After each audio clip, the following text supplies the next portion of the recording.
争就是消耗资源的高级游戏，仅凭一船铜油根本解决不了问题。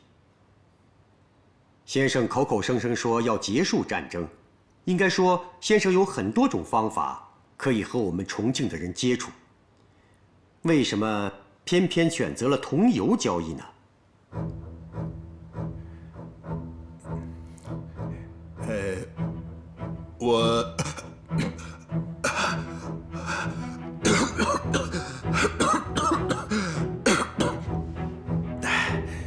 我先跟曾先生打个比喻，怎么说呢？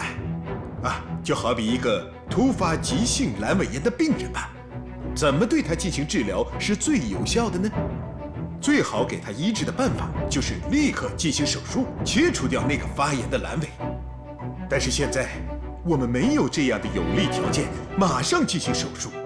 可是我们又不能眼睁睁看着这个病人正在遭受病痛的折磨。那么这个时候，我们就可以给他进行静脉注射，虽不能药到病除，却能够在很大程度上削减病人的痛苦啊。静脉注射，我似乎明白了一点儿。先生把这船铜油比作西医里的静脉注射，见解独到啊！对，这船铜油确实好比静脉注射，虽不能解决根本问题，但是极大程度缓解病人的痛苦。只要让病人缓过这口气，我们就有的是时间准备进行手术的条件了。先生这第一杯酒是迎宾酒，这第二杯才算是庆祝你我铜油交易成功。对，好，请。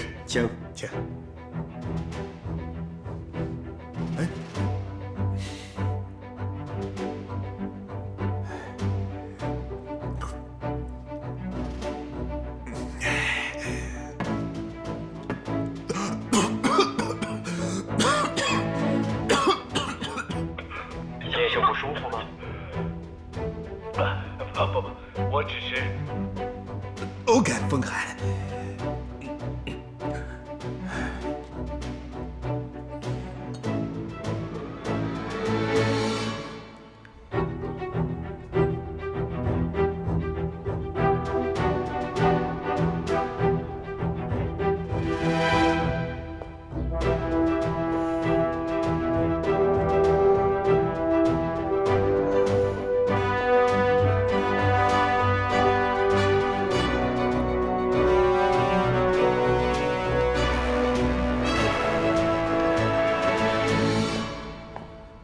吴小姐，先生说过，在他下来之前，谁都不准擅自离开。我觉得这里有点闷，想出去透透气。我看吴小姐是紧张吧？先生在上面，紧张也是正常的。你该做的事都已经完成了，接下来不用你操心了。接下来的事情才是真正生意的开始。曾先生谈成这么大的生意，我能没有压力吗？我一直有一个问题。什么问题？一个女人赚再多的钱也没有什么用。乱世里，女人终归是女人。徐小姐的意思是说，让我找个男人当靠山。可现在毕竟是乱世，男人也是人，命数来了，照样逃不过。这样的安稳，靠得了一时，靠不了一世。我还不如自己挣够了钱，找一个离这场战争很远的地方，离开这里。想法太天真，只会害了自己。曾先生倒是一座不错的靠山，可这不是您徐小姐站着呢吗？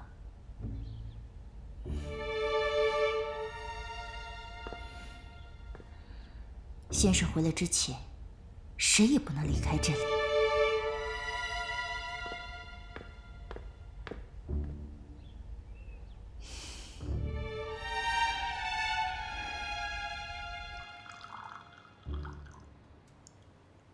死者为大。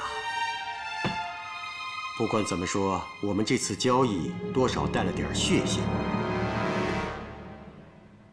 我也敬你一杯吧，一路走好。毛森，这个人，恐怕你们少不了的都会提到。对这个人，我应该是个什么态度才比较准确？你要把他当成你和他们共同的敌人。毛森死了，才有现在这个见面的机会。明白。毛森，这个人的脸我当然记得，不过是一个打着民族主义旗帜的十足小人。这种人刻意破坏和平，他是要继续将两国人民拖入战争的泥潭之中。要不是这样的小人挡路，我说不定早和曾先生见上面了，我们的和谈或许就进行大半了。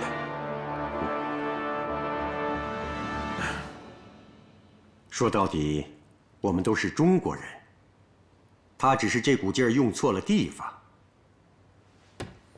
党国失去这样一个人才，也着实可惜呀。不然，我再来跟曾先生打一个比方吧。假使毛森就是您的一条坏腿，已经严重感染了，会波及到全身，请问曾先生会如何选择呀？那当然是找医生来医治啊！啊，不，这条腿化脓感染得很厉害，而且没有任何医治的可能，要么截肢，要么让这条坏腿继续扩散，影响到全身。这种情况下，我想知道曾先生作何选择？你看，现在这条腿病情恶化，如果不及时截肢，就会威胁到曾先生您的性命。这么说，活着的毛森就是我这条坏死的病腿？不错，我们完全是出于对大局的考虑，出于大义，必须得让他死，只有这样，才能保住性命。留住了性命，这才是生存的硬道理啊！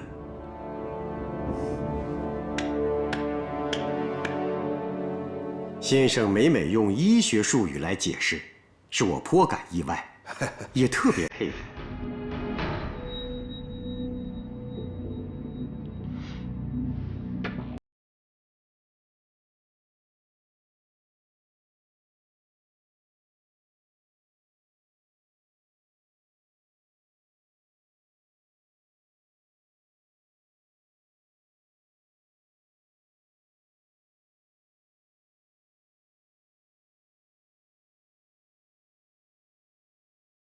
请，先生，我再敬你一杯。曾先生，俗话说“有酒无菜不成席”呀。曾先生今天不会是一直劝我饮酒，而冷落这一桌的美食吧？今天得见先生，非常的高兴，请随意。好，随意。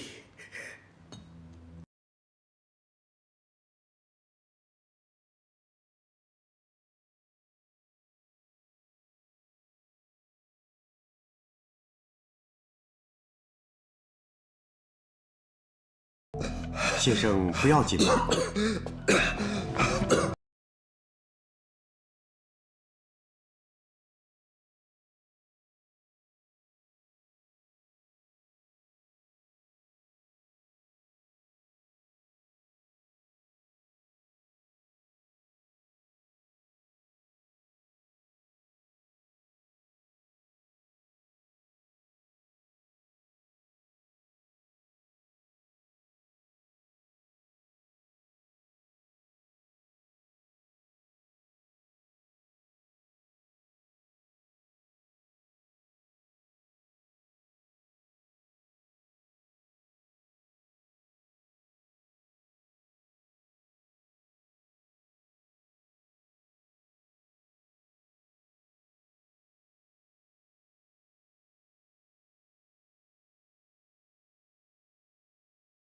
医一病，大医一国呀！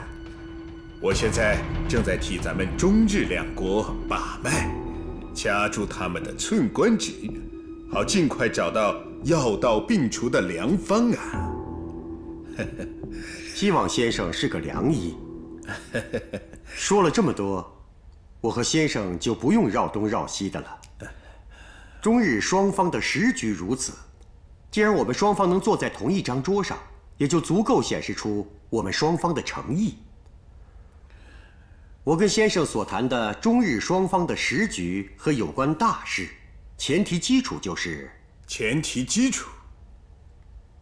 满洲国、蒙古、南京的汪伪政府。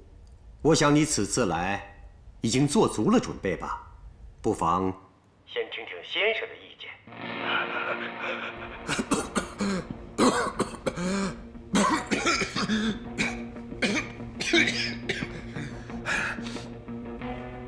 这件事情关系重大，不过在我们这里可以畅所欲言，全当是中日双方两个普通人的意见而已。金井先生，你的脸色可不对劲儿啊！病嘛，得找要紧的看。这句话我不太清楚。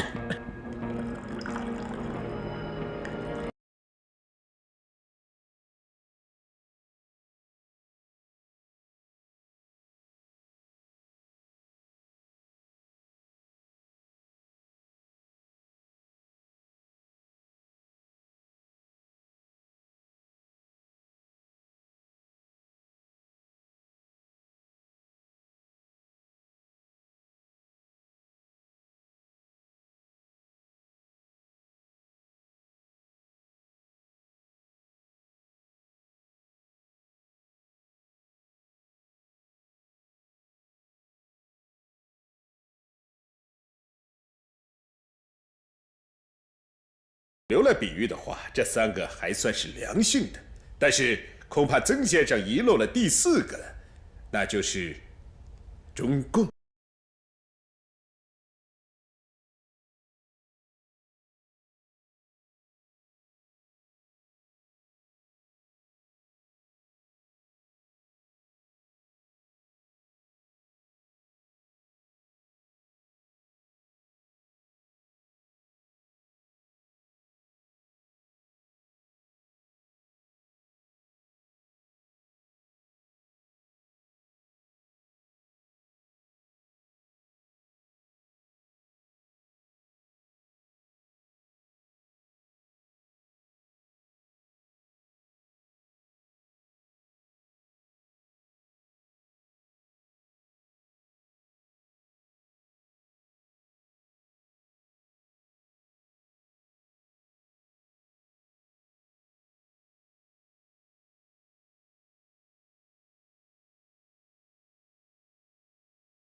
怎么样？怎么样？我没事，我没事，老王。怎么样？我完成的怎么样？你完成的非常好，我们都为你感到骄傲。真的？真的。太好了，太好了！我的药呢？我的药上哪儿去了？快，先歇会儿。来。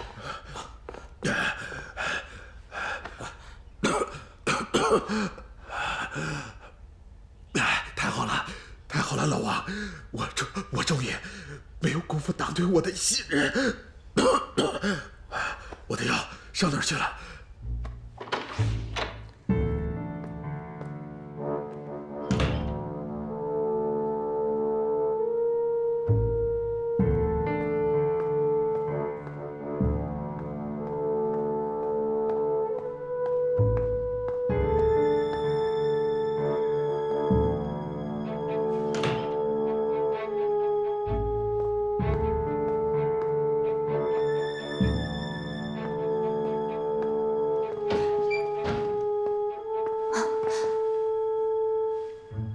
生，去准备车。是。先生，怎么样？还算正常。这里不是谈事的地方，先回去。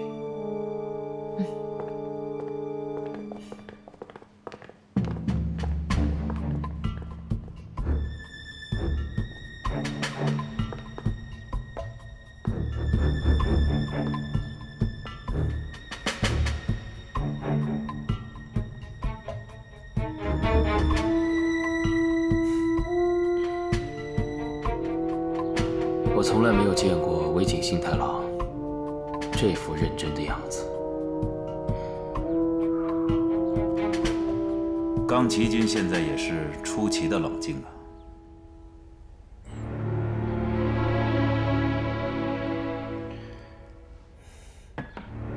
其实大佐并没有限定我们的行动，没必要非在这儿傻坐着。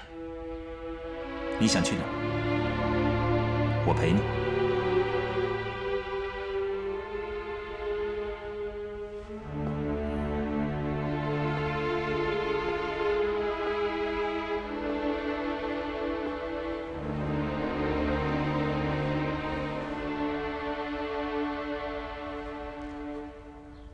孔子，这是最后一局的战斗。香港，金井武夫虽然狡猾，可只要你沉住气，还有一个什么来着？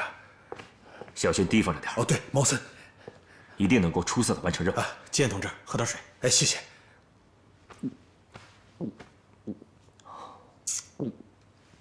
好。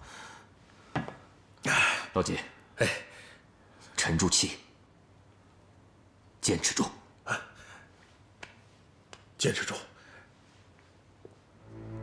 沉住气。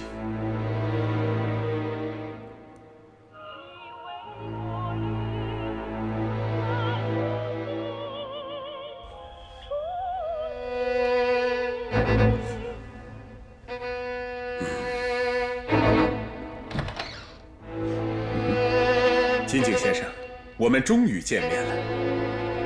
在下曾平。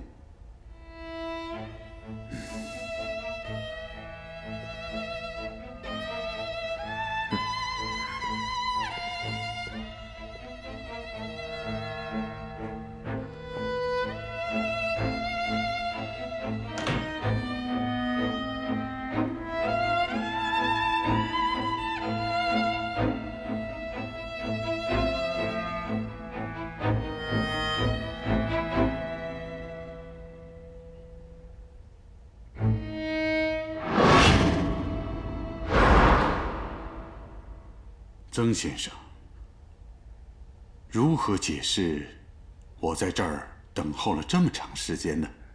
金井先生，其实您在等，我也在等。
下了印象，的确是印象深刻。好啊，那么既然如此，我相信金井先生的等待就已经很有价值了。请。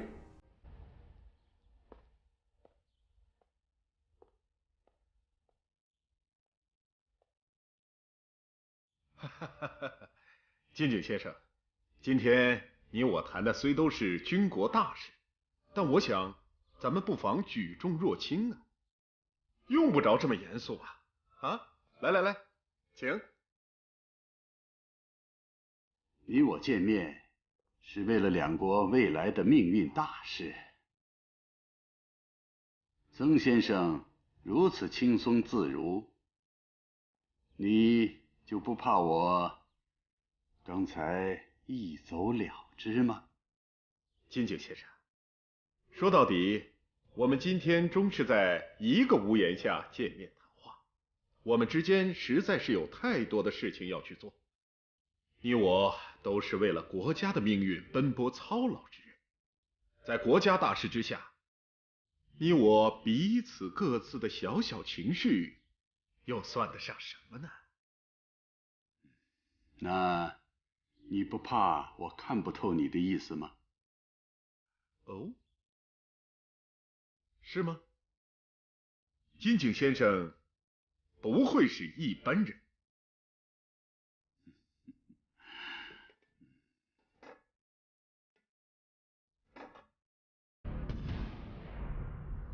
那我就随便说说，如果什么地方说错了，不妨曾先生就当听个笑话。好。这么大的桌子上就摆了2道菜，一个是炖猪肉，一个是饭菜汤羹。我琢磨了好久好久，才想明白，原来是公元前206年，秦朝都城咸阳外有一个叫鸿门的地方，楚霸王项羽宴请刘邦，当时宴席上摆的也正是这2道菜。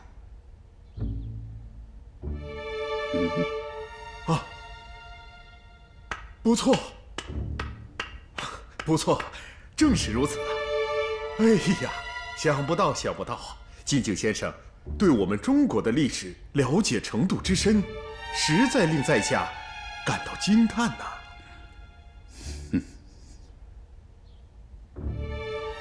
客气，曾先生，你我的见面是为了两国的和平，你摆这个鸿门宴，是说明什么意思呢？这一点，我想金井先生自不必多虑。不管它是什么宴，终究只是一桌酒席呀。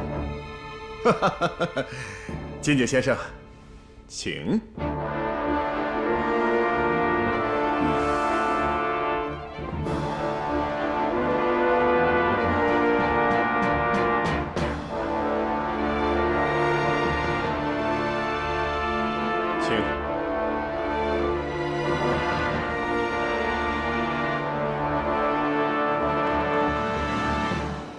都忙了一天了，都散了吧。是。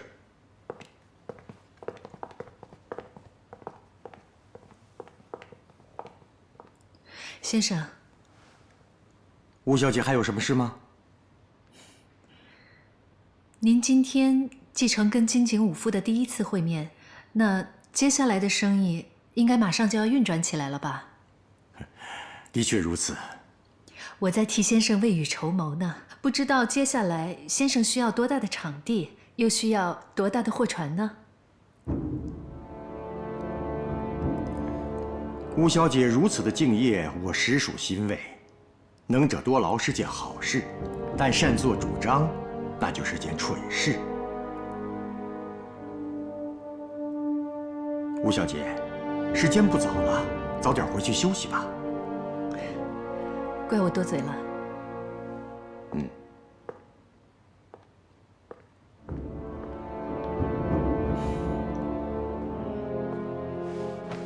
先生，那下一步该怎么办？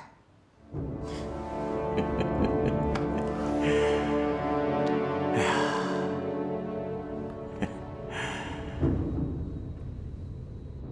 等。等。一来，我已经丢给金井武夫和谈的前提条件；二来，我是想好好的琢磨琢磨这个金井武夫。先生是对金井武夫有什么看法？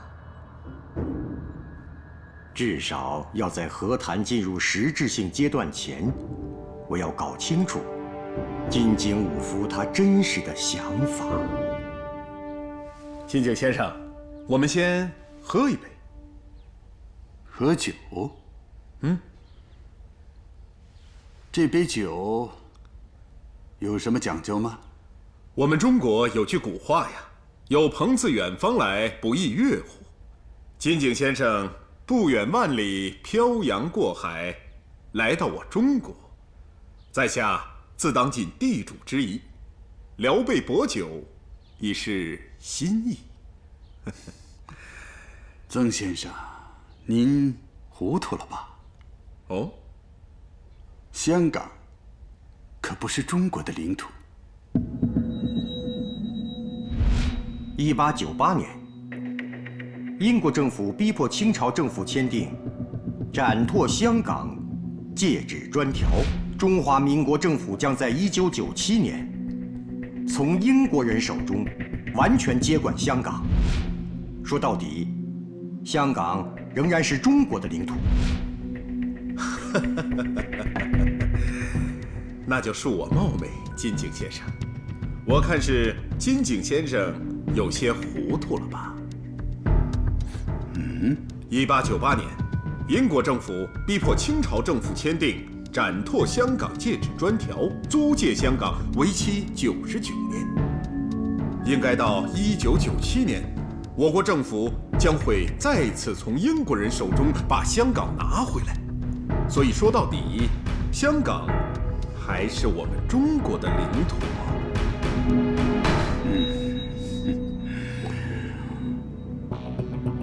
曾先生，您话中有话，好口才。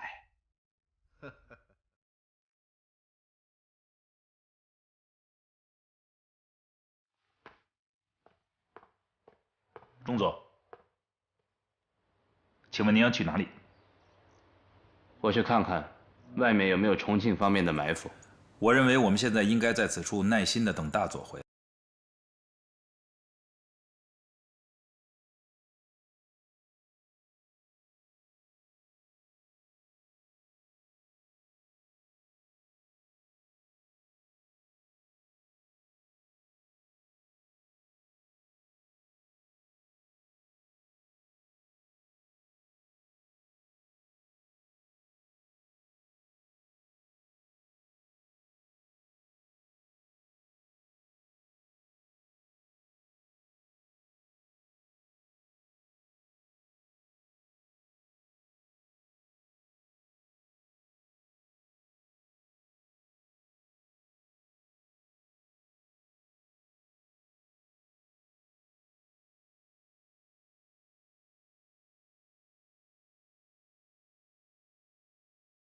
嘿，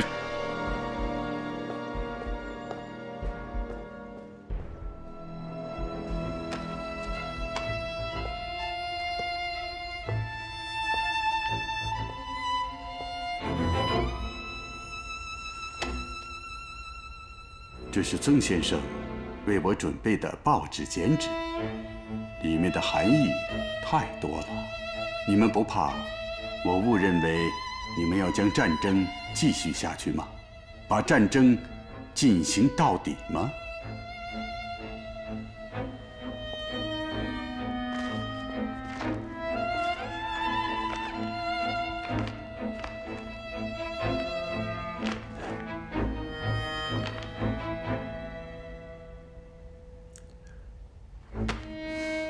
金井先生，金井先生，我想战争终究还是由两国的态度所决定的。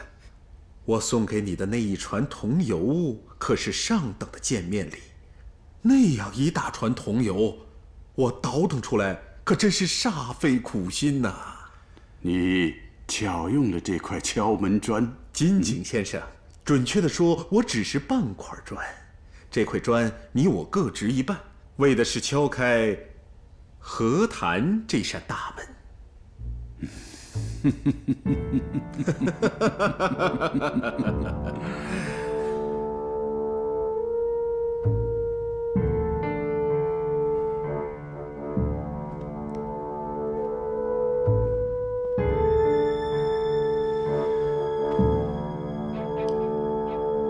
曾先生形容得非常恰当。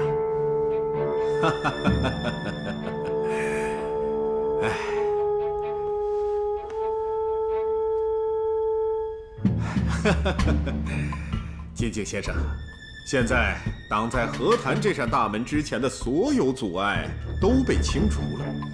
今天我听了您谈了这么多有关我们中国的事情，真是令在下大开眼界。中日两国现在战局如此，我与金井先生今天能够坐在一张桌子面前谈话，足见双方的诚意呀。我与您所谈任何有关中日两国大事的前提基础就是愿听其详。满洲国、蒙古、南京汪伪政府。满洲国、蒙古、南京政府。没错，这3点可是我们合作的前提呀，而且是最首要的。既然曾先生您提出来了，那您一定有自己的想法和具体的实施办法。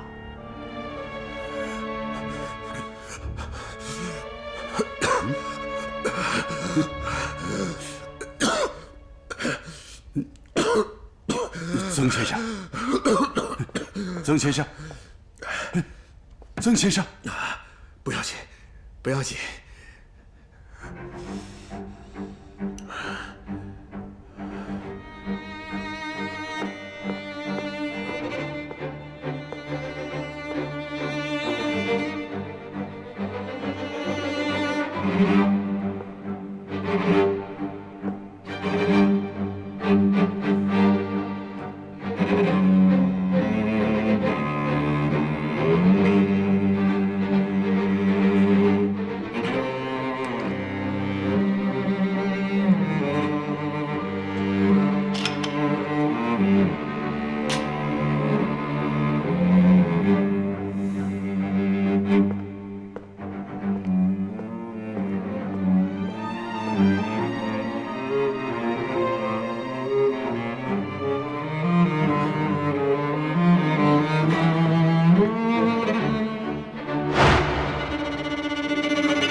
你很激动啊！不是的，现在不是我们想做任何处理，现在主要是金井先生身后的军部，乃至全日本将做如何的打算。正如金井先生刚才所看到的那些新闻的剪纸啊，我相信你看到的每一则有关中日战争的新闻报道，都是现在我们两国关系的真实现状的体现。在下说句不恰当的公道话，我不希望这泱泱历史大国彻底毁于战争，挽救的机会在像曾先生这样人的手里，而终止这场战争的按钮在我手上。现在继续再战下去，两国的局势已经如此了，继续打不过就是一种惯性。但如果要讲和，就要足见我们双方的诚信。现在和谈的这扇大门，既然向我们重庆政府打开，如此说来，最终掌握中日两国命运的钥匙，是在我们这一边的。曾先生的话，我一定要让金井先生更加清楚这一点，那就是现在日本最终没有打成这场战争最终的把握。战争每天都在进行啊，死亡的情况每天都在发生。我想，曾先生的意思我已经完全清楚了。曾先生，您身体欠佳，我就告辞了。不错。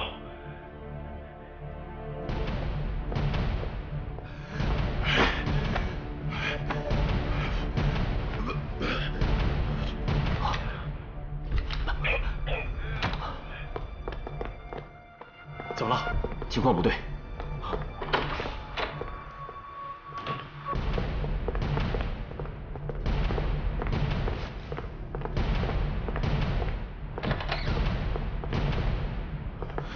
老金，老金，怎么样，老金？没事，赶紧把他扶到房间去。来，来，慢点些。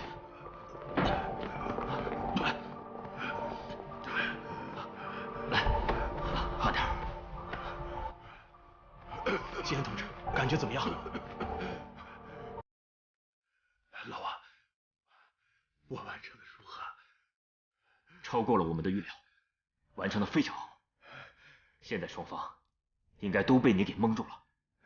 那就好，那就好。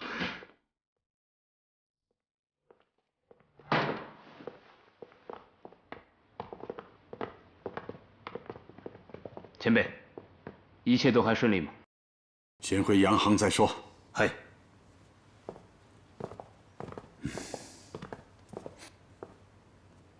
难道您还有什么顾虑吗？我觉得那个房间很奇怪。凭我多年的经验，那个房间一定有问题。那我去看看就知道了。大佐，还是我去吧。周佐，请您和韦景军护送大佐回洋行。好，注意周围环境，快去快回。嘿。伯村，回洋行后，查一下这个曾平的来历。嘿。嗯。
何为？阐明为连所谓，你我有梦情某心会呼啸，渐入汤，彼等车盘粉碎。下飞路，故事未说情章回，高跟鞋，刀锋如此轻纤维，一步一痛，一步一美，骄傲的泪水落在我心里，滴泪成丰碑。目光如此深邃，人海中蓦然相对，让爱勇敢地选择前路，转身那一刻止不住的泪，在时刻精诚戒备，逆着季风而无畏，用赤诚在捍卫，把手心的冷汗捏碎，眸眼神压到凄美，等天边隐隐的惊雷，看烟花在徐徐枯萎，且只是滋味。往一处见人开出玫瑰，一处见人开出玫瑰。